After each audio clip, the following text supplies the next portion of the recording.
Masturbation challenge എന്ന ഒരു പ്രക്രിയ അല്ലെങ്കിൽ ഒരു പദ്ധതി ഇപ്പോൾ ഇൻ്റർനെറ്റ് വഴിക്കും മറ്റും വ്യാപകമായി പ്രചരിക്കുന്നുണ്ട്. അതായത് മാസ്റ്റർബേഷൻ നിർത്തുവാൻ വേണ്ടിയിട്ടുള്ള എന്തോ ചികിത്സാ സമ്പ്രദായമാണ്. അങ്ങനെ മാസ്റ്റർബേഷൻ നിർത്തിക്കഴിഞ്ഞാൽ ശരീരത്തിന് ഒട്ടനവധി ഗുണങ്ങളുണ്ടാവും. ഇതെല്ലാമാണ് അതുവഴിക്ക് പ്രചരിപ്പിക്കുന്നത്. കഴിഞ്ഞ ആഴ്ച ISRMൽ ഒരു പേഷ്യൻ്റ് വരികയുണ്ടായി. അദ്ദേഹം 90 ദിവസത്തെ മാസ്റ്റർബേഷൻ ചാലഞ്ച് എടുത്തിട്ട് ഏതാണ്ട് 40 ദിവസത്തോളം അദ്ദേഹത്തിന് പൂർത്തീകരിക്കുവാൻ കഴിഞ്ഞുള്ളൂ. 41ാമത്തെ ദിവസം അദ്ദേഹത്തിന് സ്വയംഭോഗം ചെയ്യേണ്ടി വന്നു. ഇതിൻ്റെ കുറ്റബോധം കൊണ്ട് മാത്രമല്ല വന്നിരിക്കുന്നത്.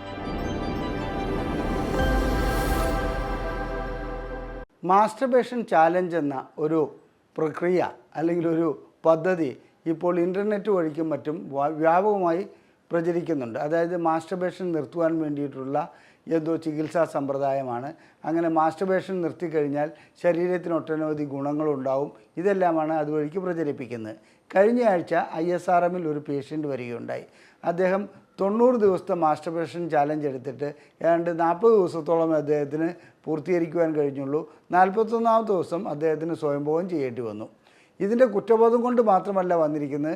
അദ്ദേഹത്തിന് ശീഘ്രസ്ഖലനം ഭാവിയിൽ ഉണ്ടാകാതിരിക്കുവാൻ വേണ്ടി ഈ ഏതെങ്കിലും രൂപത്തിൽ ഈ മാസ്റ്റർബേഷൻ ചാലഞ്ച് തുടരുവാൻ സാധിക്കുമോ, അതിനുള്ള മരുന്നുകൾ എന്തെങ്കിലും ഉണ്ടോ എന്നുള്ളതാണ് ഇദ്ദേഹം ചോദിക്കുന്നത്.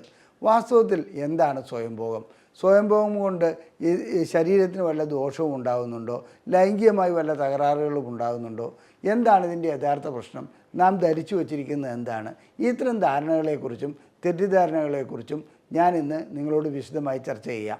ഞാൻ ഡോക്ടർ അജയൻ വർഗീസ്, കുന്നമംഗലം പന്തിരിപ്പാടത്തുള്ള institute of sexual and reproductive medicine എന്ന സ്ഥാപനത്തിൻ്റെ ഡയറക്ടറാണ്. International association of sexual medicine practitioners modern medicine എന്ന അസോസിയേഷൻ്റെ അഖിലേന്ത്യാ ചെയർമാനുമാണ്. സ്വയംഭോഗം ഒരു സ്വാഭാവിക പ്രക്രിയ മാത്രമാണ്. അതല്ലാതെ അതൊരു പാപമോ അല്ലെങ്കിൽ കുറ്റമോ അല്ലെങ്കിൽ ശിക്ഷ അർഹിക്കുന്ന ഒന്നോ അല്ല. എന്നാൽ നമ്മുടെ കാലാകാലമായുള്ള ധാരണകളിൽ സ്വയംഭോഗം ചെയ്യുകയാണെങ്കിൽ ആരോഗ്യത്തിന് തകരാറുണ്ടാകുമെന്നും അതുപോലെ തന്നെ ഇതുകൊണ്ട് മറ്റ് ദോഷഫലങ്ങൾ ഉണ്ടാകുമെന്നൊക്കെയാണ് ധരിച്ചു വച്ചിരിക്കുന്നത്. ഇത് കാലാകാലമായി നാം ഇങ്ങനെ തലമുറ കൈമാറി കൊണ്ടുവരുന്നുവെന്ന് മാത്രം.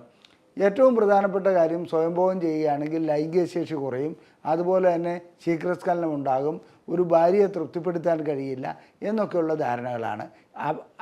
ഒരടിസ്ഥാനവുമില്ലാത്ത വസ്തുതയാണ് ഈ സ്വയംഭോഗത്തെക്കുറിച്ച് അങ്ങനെയുള്ളത്. അതുകൂടാതെ മറ്റൊന്ന് എന്താണെന്ന് വെച്ചാൽ മുടി നരയ്ക്കും, അതുപോലെ തന്നെ മാനസികമായ തകരാറുകൾ വരും. ഓരോ തുള്ളി ശുക്ലം നഷ്ടപ്പെടുമ്പോഴും ശരീരം ക്ഷീണിച്ച് മറ്റ് അവയവങ്ങൾക്ക് തകരാറുണ്ടാകും. ഇത്തരം ധാരണകളാണ്. സത്യം പറയട്ടെ, സ്വയംഭോഗം കൊണ്ട് ശരീരത്തിന് ഗുണമല്ലാതെ ദോഷമൊന്നും ഉണ്ടാകുകയില്ല. സ്വയംഭോഗം ചെയ്യുമ്പോൾ എന്താണ് സംഭവിക്കുന്നത്?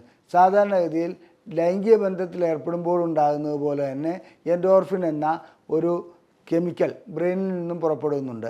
ഇത് ശരീരത്തിലെ രക്തചംക്രമണം കൂട്ടുന്നുണ്ട്, അതുപോലെ തന്നെ ശരീരത്തിന് വേണ്ട ഉന്മാദം നൽകുന്നുണ്ട്.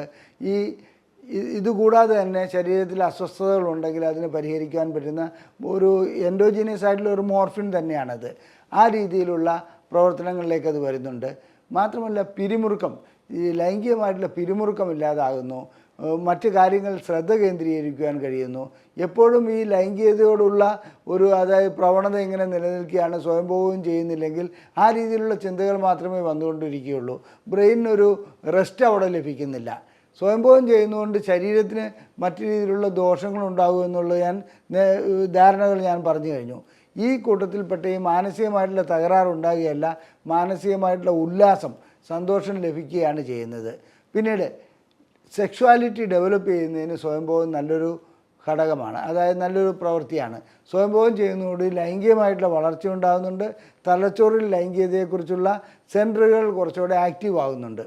ഇനി സ്വയംഭോഗം ചെയ്യാത്ത വ്യക്തികളെ സംബന്ധിച്ചിടത്തോളം എന്തെങ്കിലും പ്രത്യേകിച്ച് ഒരു ഗുണമുള്ളതായി കാണപ്പെട്ടിട്ടില്ല. ശുക്ലം എന്തായാലും ഉണ്ടായിക്കൊണ്ടിരിക്കും, അതുപോലെ ലൈംഗിക ആഗ്രഹം എപ്പോഴും വന്നുകൊണ്ടിരിക്കും. അല്ലെങ്കിൽ നമുക്ക് എന്തെങ്കിലും തകരാറുണ്ടെങ്കിൽ മാത്രമേ സ്വയംഭോഗം ചെയ്യാനുള്ള പ്രവണത വരാതിരിക്കുകയുള്ളൂ. എന്നാൽ സെമിറ്റിക് മതങ്ങളിൽ, അതായത് ക്രിസ്ത്യൻ, ജൂത, മുസ്ലിം മതങ്ങളിൽ സ്വയംഭോഗം ഒരു പാപമായിട്ടാണ് കാണപ്പെടുന്നത്. അതിനെ ആ രീതിയിലാണ് വിശദീകരിക്കുന്നത്. മറ്റ് പല മതങ്ങളിലും ആയുർവേദത്തിലൊക്കെ എടുക്കുകയാണെങ്കിൽ ആയുർവേദത്തിലും സ്വയംഭോഗം കൊണ്ട് ഒത്തിരി ശാരീരികമായി ദോഷമുണ്ടാകുമെന്ന് പറയുന്നുണ്ട്. അതേസമയത്ത് പാപമായിട്ട് അത് കണക്കിലെടുക്കപ്പെടുന്നില്ല എന്ന് മാത്രം. സ്വയംഭോഗം ഒരു രീതിയിലും ശരീരത്തിന് ദോഷം ചെയ്യുന്നു എന്നല്ല. എന്നാൽ എവിടെയാണ് ശരീരത്തിന് ദോഷം ചെയ്യുന്നത്? ചിലർക്ക് ഇത് കമ്പൾസീവ് ഡിസോർഡറായി മാറാറുണ്ട്. കമ്പൾസീവ് ഡിസോർഡർ എന്ന് പറഞ്ഞാൽ ആവശ്യത്തിൽ കൂടുതൽ ഇങ്ങനെ സ്വയംഭോഗം ചെയ്തുകൊണ്ടേയിരിക്കുക, അത് ശരീരത്തിന് ദോഷം ചെയ്യും. അത് ഏത് പ്രവൃത്തിയാണെങ്കിലും അമിതമായാൽ അധികമായാൽ അമൃതും വിഷമെന്നാണല്ലോ പറയുന്നത്. ആ രൂപത്തിലേക്കുള്ള ഒരു ഇത് മാത്രമേ ഉള്ളൂ.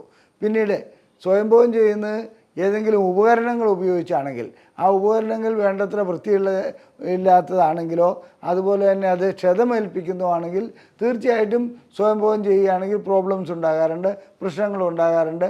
അത് ആ രീതിയിൽ അതിനെക്കുറിച്ച് ബോധവാന്മാരാക്കിയാണ് വേണ്ടത്, അല്ലാണ്ട് സ്വയംഭോഗം ഇല്ലാണ്ടാക്കിയല്ല ചെയ്യേണ്ടത്. പിന്നീട് സ്വയംഭോഗം വേറൊരു രൂപത്തിലുണ്ട്. കമഴ്ന്ന് കിടന്നിട്ട് ചില കുട്ടികൾ റബ്ബ് ചെയ്യുന്ന അവസ്ഥ വരുന്നുണ്ട് ബെഡിലേക്ക്. അങ്ങനെ റബ്ബ് ചെയ്യുന്ന വ്യക്തികളെ സംബന്ധിച്ചിടത്തോളം അതിനോട് അഡിക്ഷൻ വരികയും വിവാഹം കഴിയുന്ന സമയത്ത് ഭാര്യയുമായി ബന്ധപ്പെടാൻ കഴിയാത്ത ഒരവസ്ഥയിലേക്ക് അവർ പോകാറുണ്ട്. അതല്ലാതെ സ്വയംഭോഗത്തിന് ആ രീതിയിലുള്ളൊരു തകരാറ് കാണപ്പെടുന്നു, വേറൊരു രീതിയിലുള്ള തകരാറും കാണപ്പെടുന്നില്ല. നോർമലായിട്ട് സ്വയംഭോഗം ചെയ്യുന്ന വ്യക്തികളെ സംബന്ധിച്ചിടത്തോളം അവിടെ ഒരു പ്രശ്നവും ഉടലെടുക്കുന്നില്ല. എന്നാൽ ചില വ്യക്തികളിൽ അവർക്ക് ഭാര്യമാരിൽ നിന്ന് ലഭിക്കുന്നതിനേക്കാൾ കൂടുതൽ അനുഭൂതി അവരുടെ മനോരാജ്യം വഴിക്ക്, അവരിങ്ങനെ സങ്കല്പം വഴിക്ക് അവർക്ക് സ്വയംഭോഗം വഴിക്ക് ലഭിക്കുന്നുണ്ട്. ഇത്തരം വ്യക്തികൾക്ക് വിവാഹ ശേഷം ചികിത്സ ചിലപ്പോൾ ആവശ്യമായി വരാറുണ്ട്. അവരെ സംബന്ധിച്ച് സ്ത്രീകളോടുള്ള താല്പര്യം തീരെ ഉണ്ടാകില്ല. അവരുടെ ബിഹേവിയർ ആ രൂപത്തിൽ പരിണമിച്ചിരിക്കുകയാണ്. അവരെ സംബന്ധിച്ചിടത്തോളം സ്വയംഭോഗം മാറ്റി ലൈംഗിക ബന്ധത്തിലേക്ക് കൊണ്ടുവരികയാണെങ്കിൽ അതിനൊരു പരിധി വരെ പരിഹാരമുണ്ടാക്കാൻ കഴിയും. എന്നിരുന്നാലും ചില വിവാഹിതർ ലൈംഗിക ബന്ധത്തേക്കാൾ കൂടുതൽ അനുഭൂതി സ്വയംഭോഗത്തിൽ ലഭിക്കുന്നതായി കാണപ്പെടാറുമുണ്ട്. ഇതിന് ഒരു രൂപത്തിലാണെങ്കിലും മറ്റൊരു രൂപത്തിലുള്ള ചികിത്സയും ആവശ്യമാണ്. ഇനി എത്രാമത്തെ വയസ്സിലാണ് മനുഷ്യൻ സ്വയംഭോഗം ചെയ്യുന്നത്? അത് ഗർഭപാത്രത്തിലുള്ള കുട്ടികൾ പോലും സ്വയംഭോഗം ചെയ്യുന്നതായി കണ്ടുവരുന്നുണ്ട്. അതിനുശേഷം ഫാലിക് സ്റ്റേജ് എന്ന് പറഞ്ഞൊരു 3 വയസ്സ് മുതൽ 6 വയസ്സ് വരെയുള്ള സ്റ്റേജുണ്ട്. ആ സ്റ്റേജിൽ സ്വയംഭോഗം ചെയ്യുന്നതായി കാണുന്നുണ്ട്. അത് വളരെ തീവ്രമായിട്ടുള്ള സ്വയംഭോഗമാണ് ഫാലിക് സ്റ്റേജിൽ കാണപ്പെടുന്നത്. 3 വയസ്സ് മുതൽ 6 വയസ്സ് വരെയുള്ള കുട്ടികളെ ശ്രദ്ധിക്കുകയാണെങ്കിൽ അവരുടെ കൈകൾ എപ്പോഴും ജനനേന്ദ്രിയത്തിലേക്ക് പോകുന്നത് കാണാം. പെൺകുട്ടികളാവട്ടെ ആൺകുട്ടികളാവട്ടെ. അതുപോലെ തന്നെ ലൈംഗികമായിട്ടുള്ളൊരു തീവ്ര അനുഭൂതി ഉണ്ടാകുന്ന ഒരു പ്രായമാണത്. 6 വയസ്സിന് ശേഷം പിന്നെ അഡോളസൻ പ്രായത്തിലേക്ക് വരുമ്പോഴാണ് കൂടുതലായും സ്വയംഭോഗത്തിലേക്ക് വരുന്നത്. അങ്ങനെയുള്ള അവസ്ഥകൾ എല്ലാ വ്യക്തികളിലും തന്നെ കാണപ്പെടുന്നുണ്ട്. ആരെങ്കിലും സ്വയംഭോഗം പാപചിന്ത കൊണ്ടോ അല്ലെങ്കിൽ കുറ്റബോധം കൊണ്ടോ ചെയ്യാതിരിക്കുകയാണെങ്കിൽ അവർക്കാണ് മാനസിക പ്രശ്നങ്ങൾ ഉണ്ടാകുന്നത്, അല്ലാതെ സ്വയംഭോഗം ചെയ്യുന്ന വ്യക്തികൾക്കല്ല.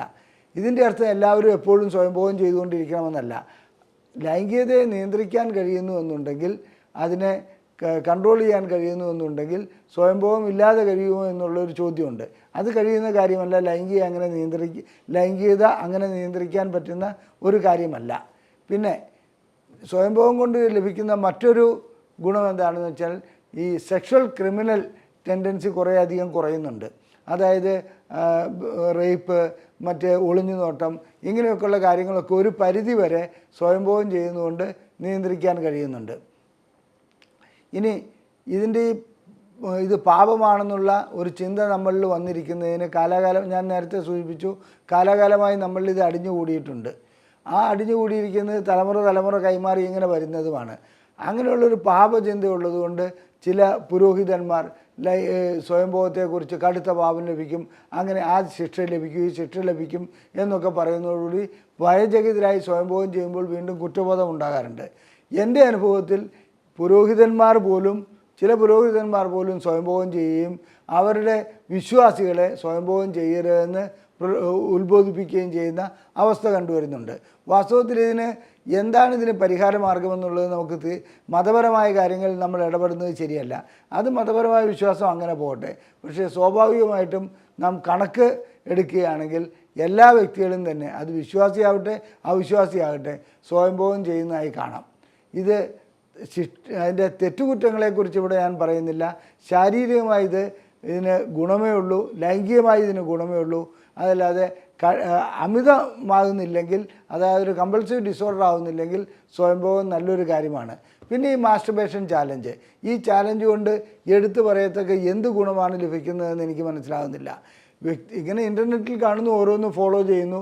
അതിനുശേഷം എന്നാണെന്ന് കുറച്ചുകൂടി കുറ്റബോധം ഉണ്ടാക്കി കൊടുക്കുക, അല്ലെങ്കിൽ താനൊരു പരാജയമാണല്ലോ എന്നുള്ളൊരു തോന്നലുണ്ടാക്കി കൊടുക്കാൻ മാത്രമേ അതിന് കഴിയുള്ളൂ. സ്വയംഭോഗം നിർത്തുവാൻ ഒരു മരുന്നുമില്ല, അതിനൊരു ചികിത്സയുമില്ല. അതൊരു സ്വാഭാവികമായിട്ടുള്ള പരിണാമം മാത്രമാണെന്നുള്ളത്, പ്രക്രിയയാണെന്ന് മാത്രം പറഞ്ഞുകൊള്ളട്ടെ. ഇനി ഒരു സ്വയംഭോഗം ചെയ്തുകൊണ്ട് ലൈംഗികമായിട്ടുള്ള അവയവങ്ങൾക്ക് ഉപകരണങ്ങളൊന്നും ഉപയോഗിക്കാതെ ചെയ്യുകയാണെങ്കിൽ പ്രത്യേകിച്ച് ദോഷങ്ങളൊന്നും ഉണ്ടാകാറില്ല. കമ്പൾസീവ് ഡിസോർഡർ, അതായത് സ്വയംഭോഗം ചെയ്തുകൊണ്ടേയിരിക്കണം, അല്ലെങ്കിൽ അമിതമായ സ്വയംഭോഗമാണെങ്കിൽ അത് ചികിത്സയ്ക്ക് വിധേയമാക്കേണ്ടതുണ്ട്.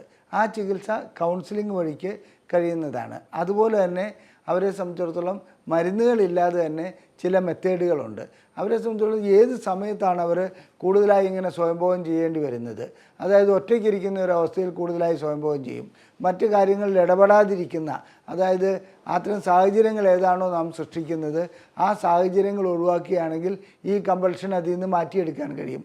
അത് അത്ര എളുപ്പമുള്ള കാര്യമല്ലെങ്കിൽ കൂടി അവരെ സംബന്ധിച്ചിടത്തോളം അതായത് ഏതെങ്കിലും കുടുംബകാര്യങ്ങളിൽ ഇടപെടുക, അതുപോലെ തന്നെ മറ്റ് വായനയിൽ ഏർപ്പെടുക, പിന്നെ നീലച്ചിത്രങ്ങൾ കാണാതിരിക്കുക. പ്രത്യേകിച്ച് നീലച്ചിത്രങ്ങൾ കാണുകയാണെങ്കിൽ സ്വയംഭോഗം ചെയ്യാനുള്ള പ്രവണത കൂടി വരും. അങ്ങനെ നീലച്ചിത്രങ്ങൾ കാണുന്നതുകൊണ്ട് വീണ്ടും വീണ്ടും നീലച്ചിത്രങ്ങൾ കണ്ടാൽ മാത്രമേ ലൈംഗിക ബന്ധം സാധിക്കൂ എന്നുള്ളൊരവസ്ഥയിലേക്ക് വരും. നീലച്ചിത്രങ്ങളെ ഒഴിവാക്കുന്നതാണ് ഈ കാര്യത്തിൽ കമ്പൾസീവ് വരികയാണെങ്കിൽ, ഡിസോർഡർ വരികയാണെങ്കിൽ ചെയ്യേണ്ടത്.